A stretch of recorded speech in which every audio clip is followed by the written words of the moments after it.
Баршаңызға сәлем. Бүгін сіздермен табада жасалған торт дайындайтын боламыз. Ол үшін ең алдымен заварной крем дайындап аламыз. Қантқа ванильді қант және ұнды қосып араластырамыз. Кейін жұмыртқа, сүт қосып араластырып, отқа қоямыз.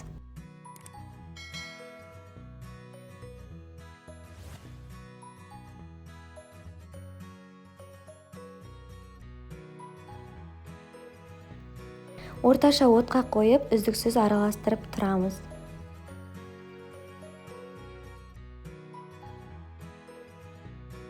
Осылай жеткілікті түрде қоюланған кезде оттан алып, басқа ыдысқа салып, суытып аламыз.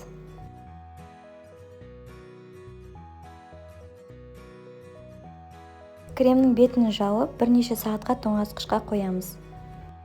Осы аралықта қамыр дайындайтын боламыз. Ол үшін балды отқа қоямыз. Ол қайнағаннан кейін ас содасын және сары майды қосып араластырамыз.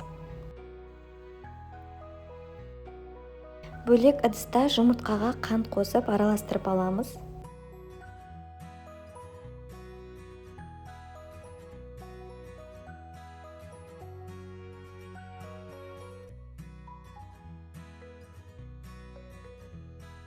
Одан кейін құрғақ қоспаларды, яғни ұн мен какаоны қосып араластырамыз.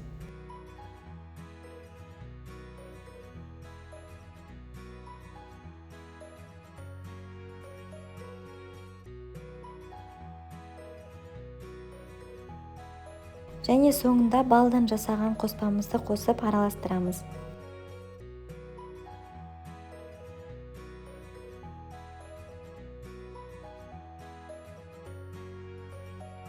Қызып тұрған құрғақ табаға осылай бір ожаулап әрбір коржды пісіріп аламыз. Мен қалың 4 корж пісіріп алдым. Негізі бұл қоспадан 5 немесе 6 корж шығаруға болады. Астын баяу отқа қоямыз, себебі күйіп кетуі мүмкін.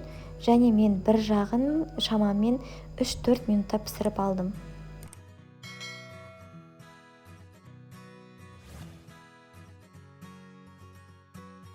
Кремді толығымен бітіреміз. Ол үшін сливкиді миксерлеп аламыз. Ағарғанша оған біздің заварной кремімізді қосып араластырамыз.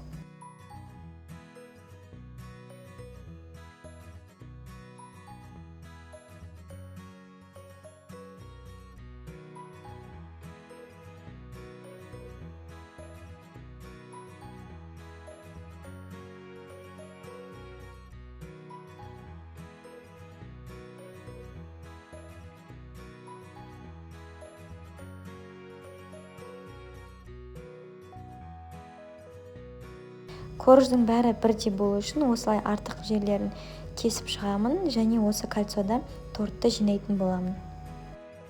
Ары қарай видеода тортты қалай жинау керектігі толығымен көрсетілген.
Корждың қалдықтарынан осындай крошка жасап, торттың шетіне және үстіне сеуіп шығамын.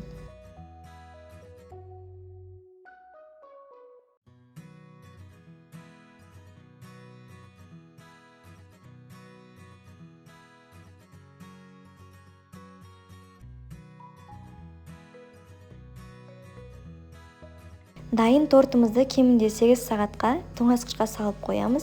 Одан кейін дастарханға ұсынуға болады. Видеоны соңына дейін көргеніңізге рахмет және каналға тіркелуді ұмытпаңыз.